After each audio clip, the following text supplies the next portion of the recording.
we are off. Thank you very much to Iowa listener Lincoln Addis for suggesting our guest today. He went to a book talk of his in Iowa where our guest, Austin Frerick, actually grew up in all the traditional Iowa ways. But thank you to Link for introducing us. I'm so excited to talk to you, Austin. Congratulations on your new book. It's so important. Thanks again for having me on, Pete. Absolutely. Tell us a little bit about your background, your childhood, and how you end up at Yale and studying what you study and then writing this book, wherever you want to go. I'd love to learn more about you and your life. Yeah, so I'm from Cedar Rapids, which is like a industrial kind of Rust Belt city in eastern Iowa.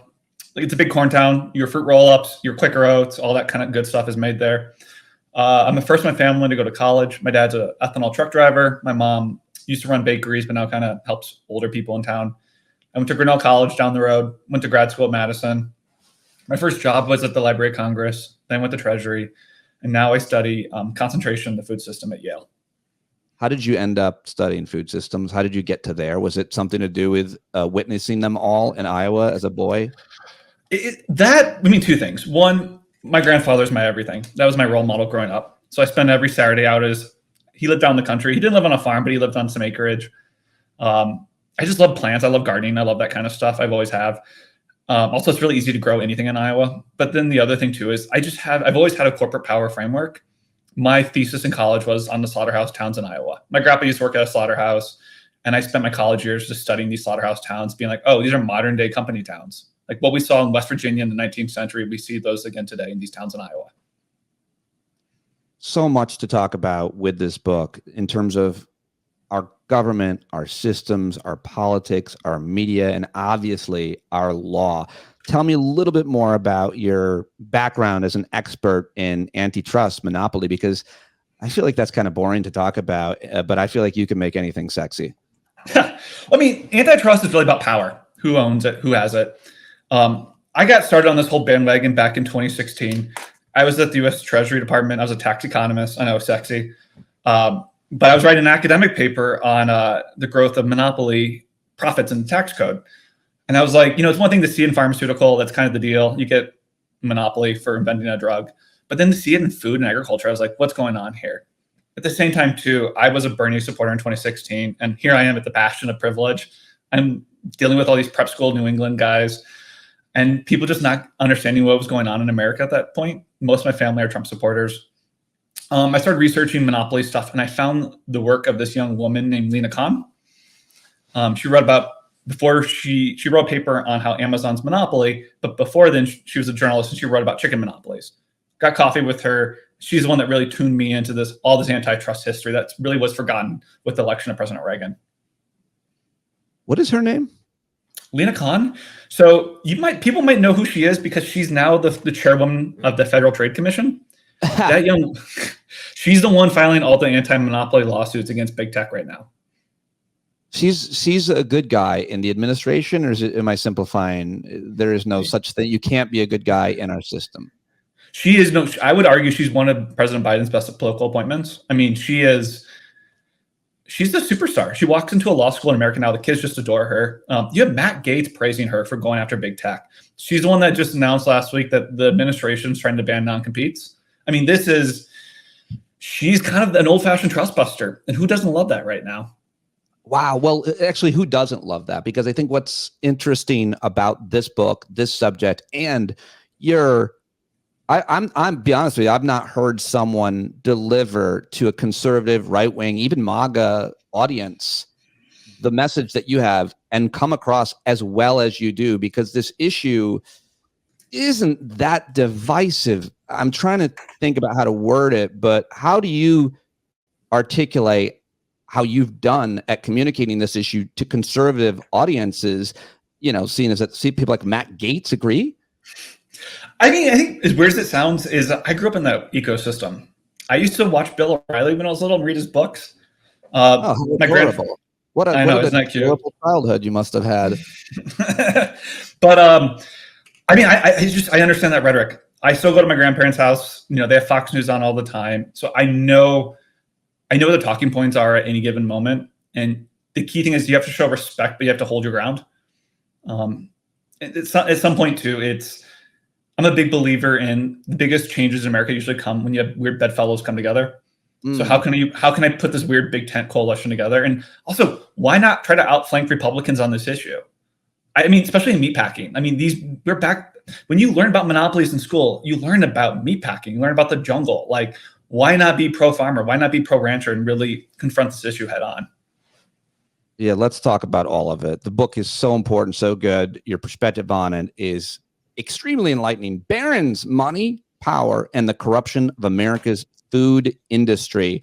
The forward, by the way, by the great Eric Schlosser. I mean, when you have credible people writing blurbs and forwards like that, and when your inspiration is someone like Lena Khan, it makes me, as a quote unquote journalist, trust you that much more. So congratulations. This is not some radical theory. I mean, maybe you could call it radical, but it's not some crackpot conspiracy theory. You did journalism. You are an academic, and you actually went everywhere and figured this all out. So congrats on that. I guess what I want to ask is, if you will, join me in an exercise of doing a quick summary of the Barons, because I think all of these are super important and everybody needs to know about them. And you need to go get the book, of course. But first, you need to understand who we're talking about. So let's start with the hog barons. So just, give me a brief synopsis of each one of these 7 barons that you chose to write about,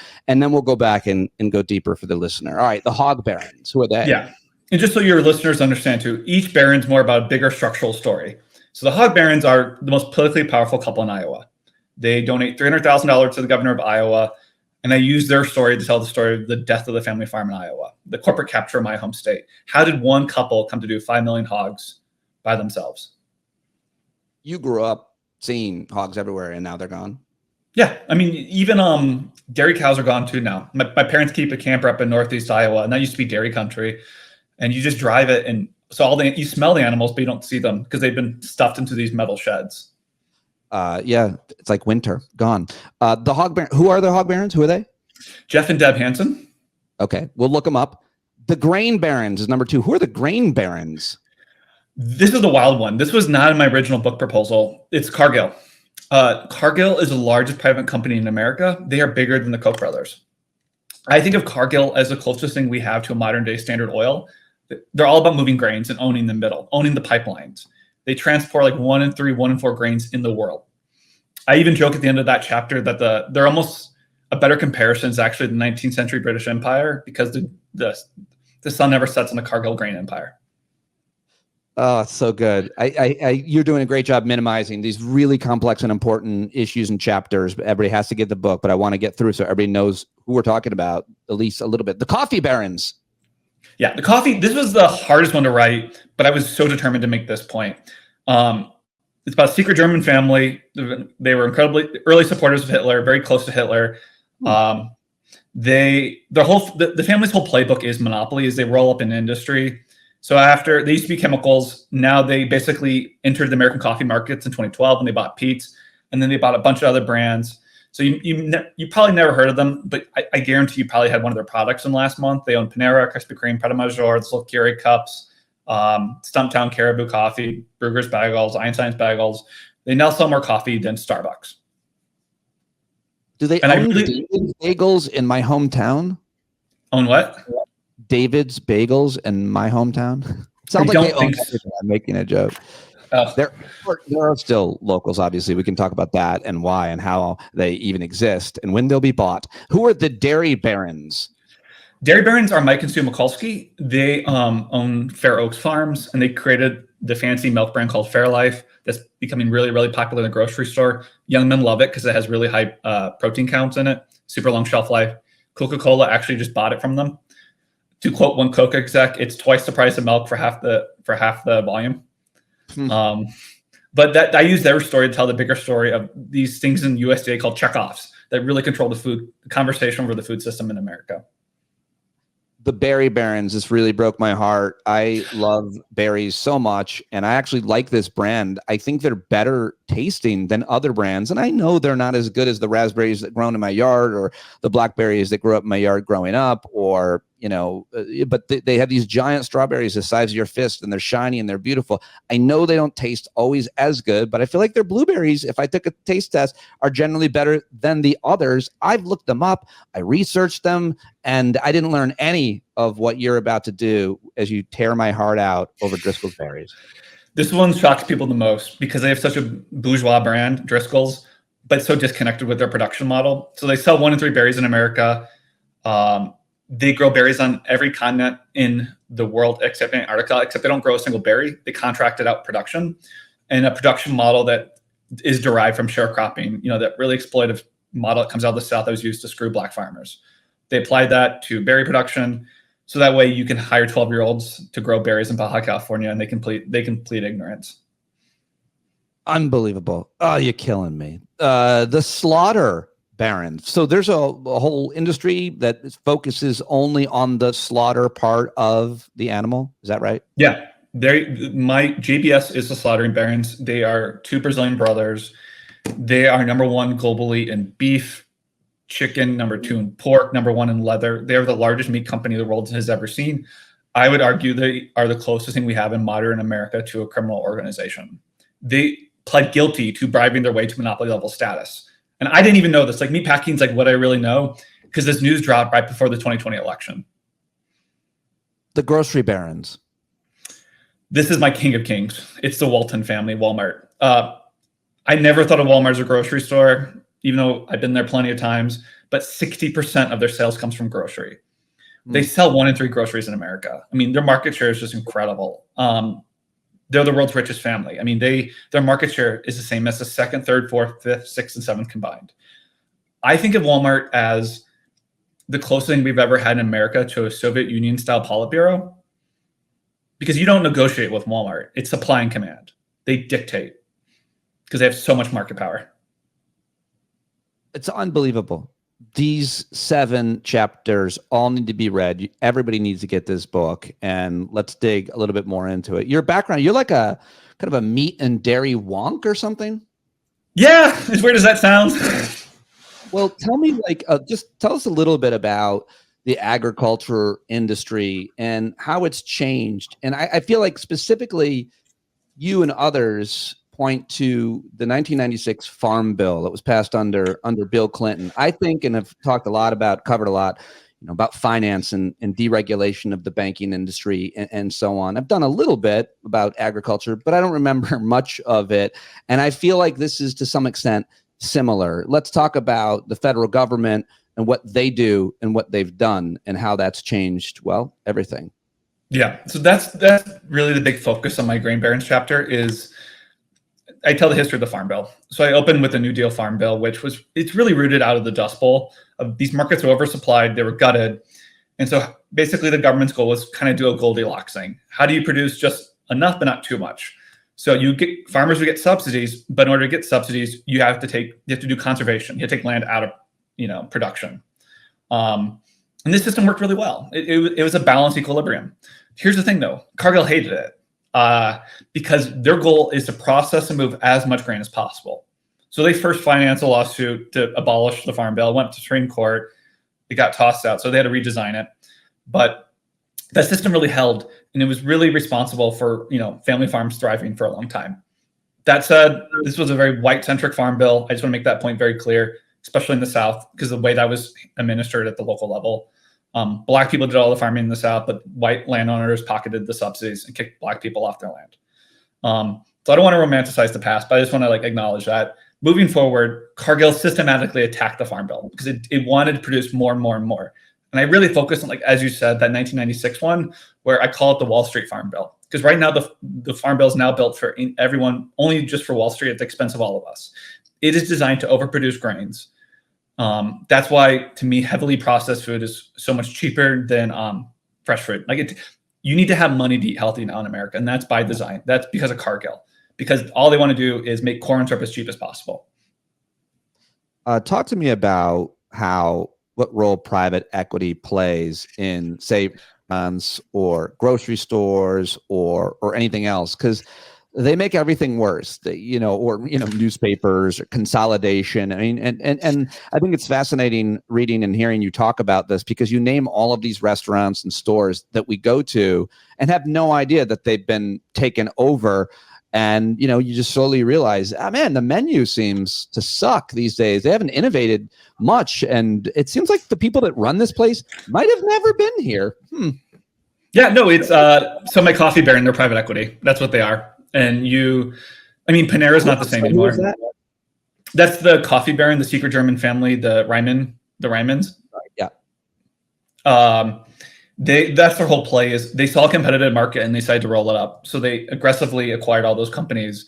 And then after they did this to coffee, their next target has been veterinary clinics. So they've been rolling up. I think they bought over 1,500 veterinary clinics. And actually Commissioner Khan just stepped in and stop them, put a stop to it.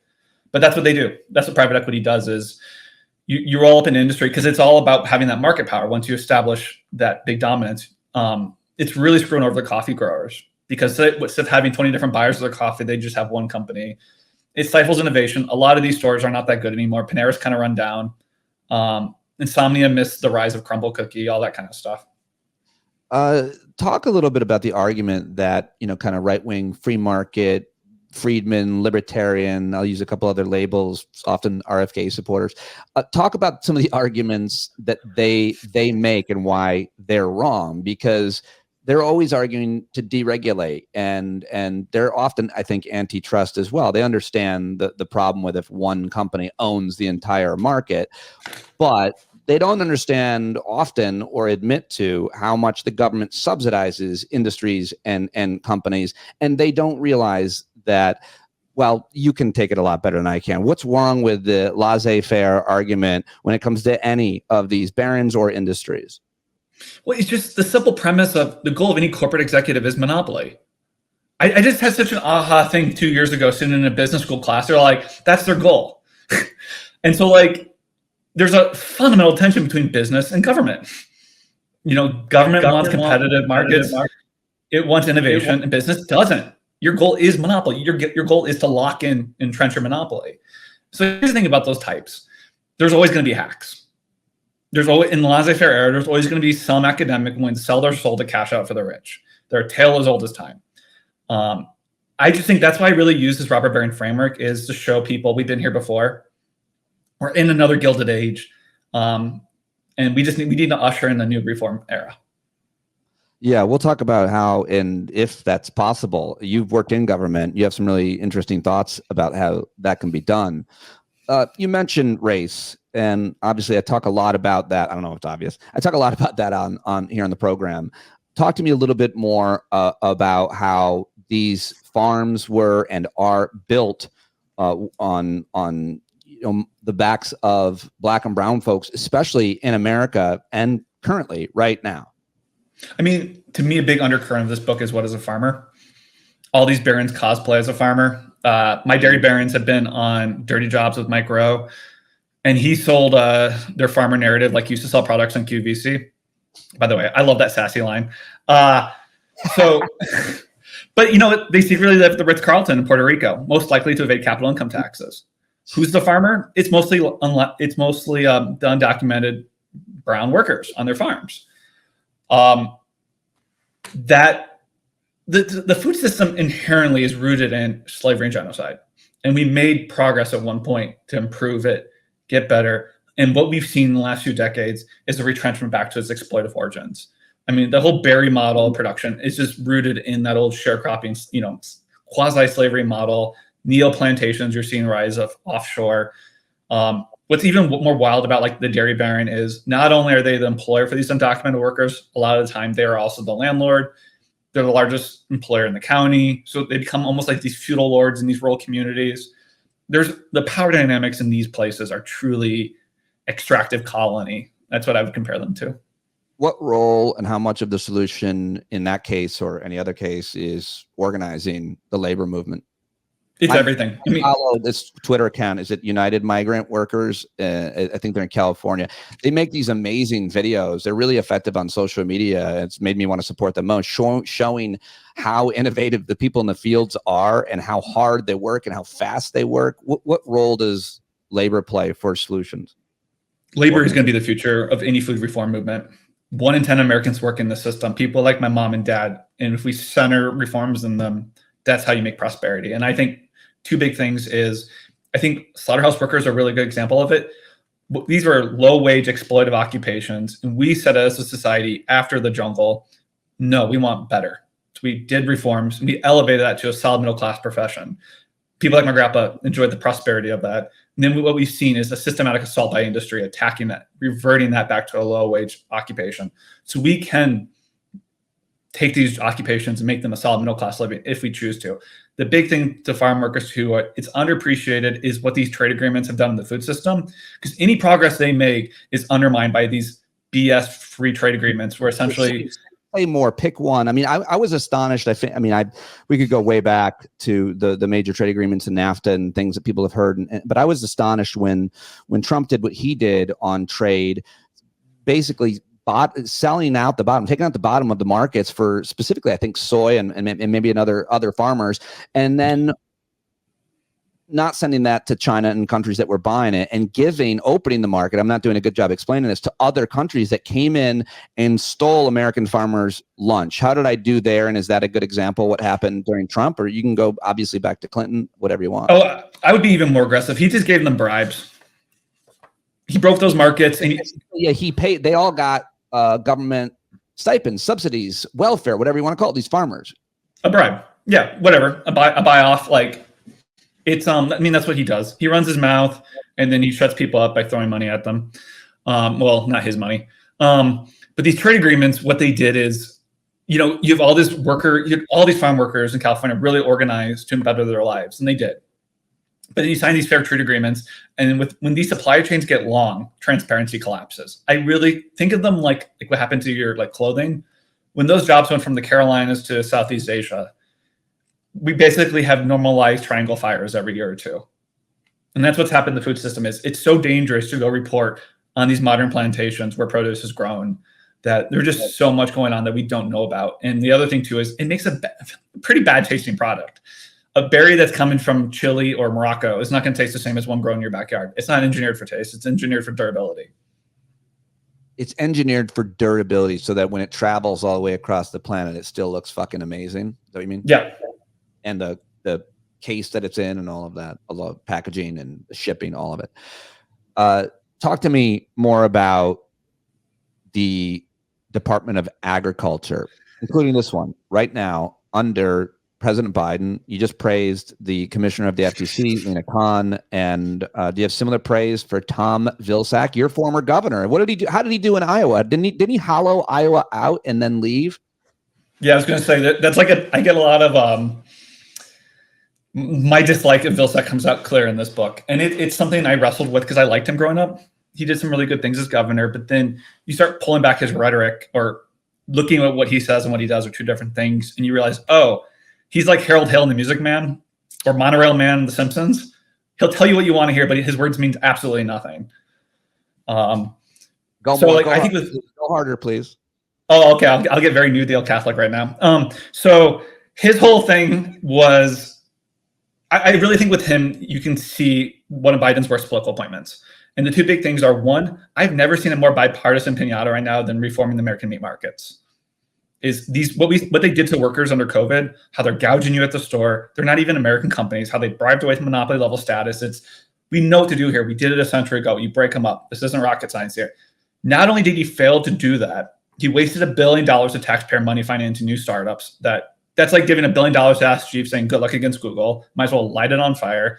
On top of it, the meat markets the last 4 years have gotten more concentrated, where all the big companies, including my slaughtering baron, have made acquisitions. But on top of it, Walmart's even pissed because they're getting screwed by the meat monopolies. It's making its own vertical play into beef.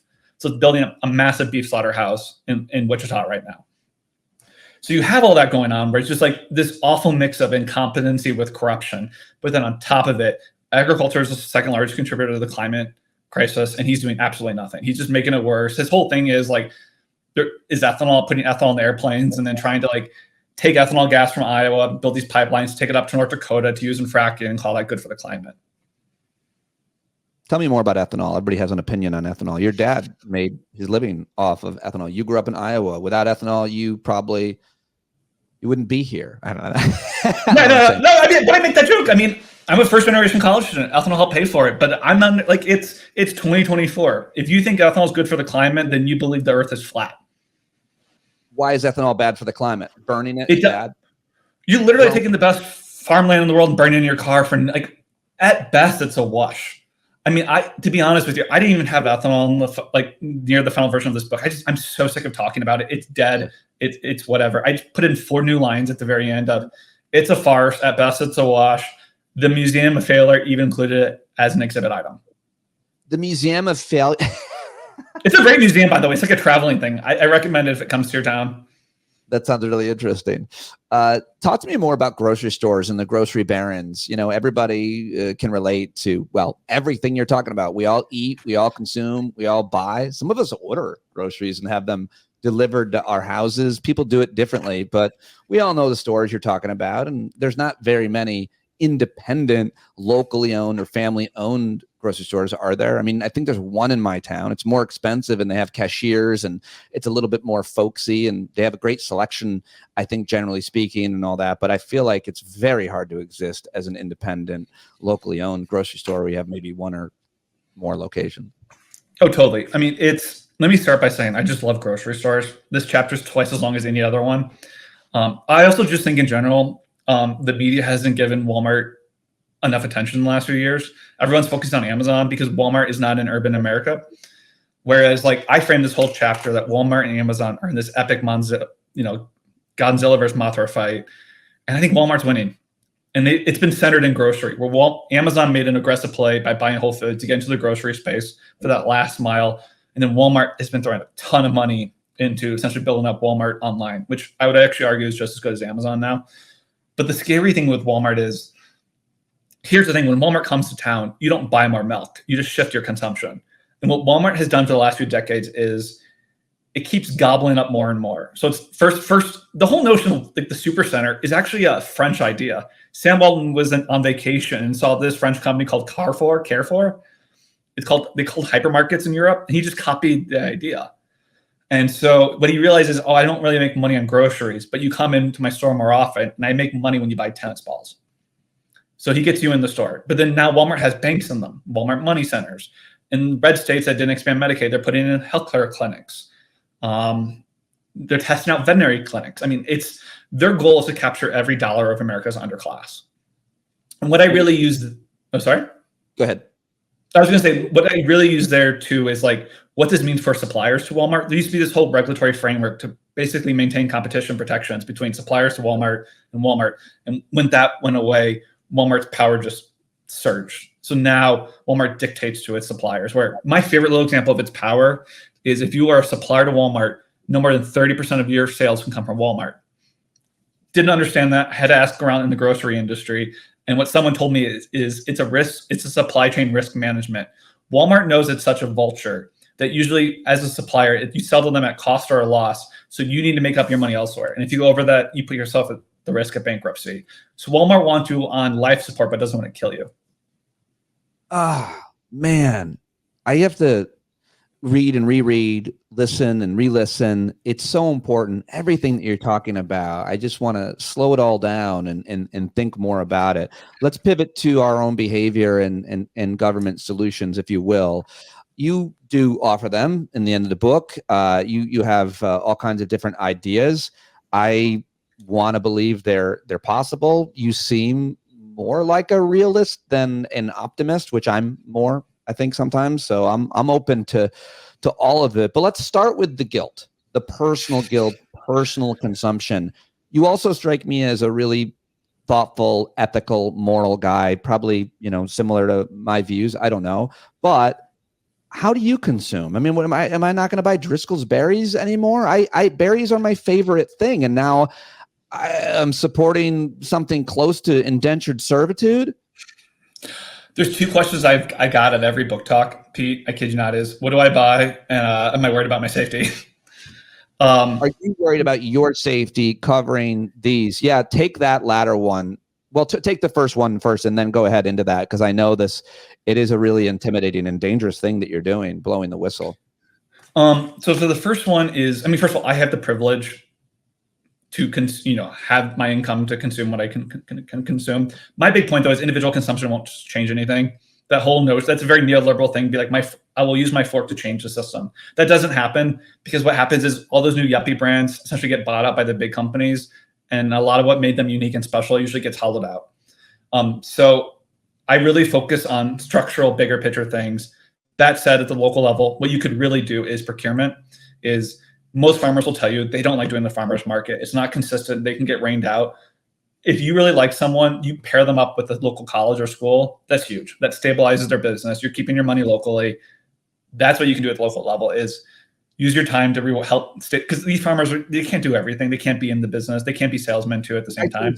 Instead of worrying about what you're buying and your individual consumption and purchases, use whatever resources, privilege, money, contacts, network you have to help organize and get a local grower, from microgreens to chickens, help them advocate at town meetings in the state legislature so that they can get big contracts, because that's the type of broader impact that makes a difference, not you're not buying or buying something. So you help them, the local farmer, get in at a local school or a big business, get those contracts, as opposed to the big guys.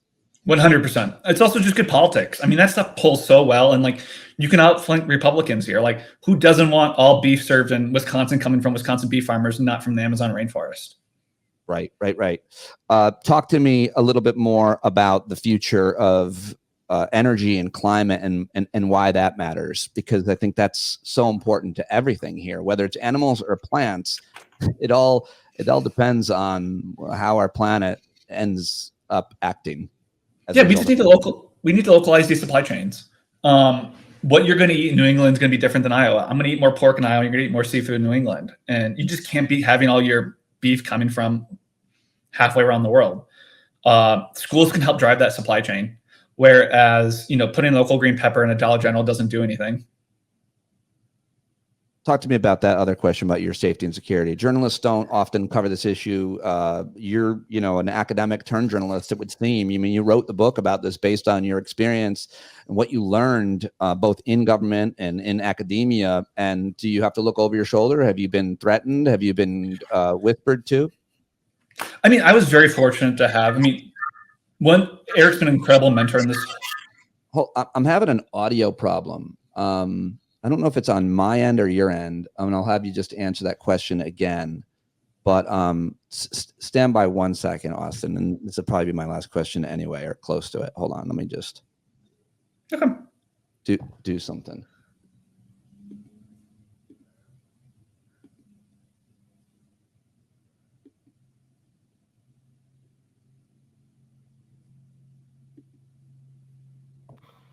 Can you hear me? Mm-hmm. But they can't do that in North Carolina. So what they do is they just spray into the air. So there's all these stories where these poor black churches have to repaint their steeples every few years because they turn brown.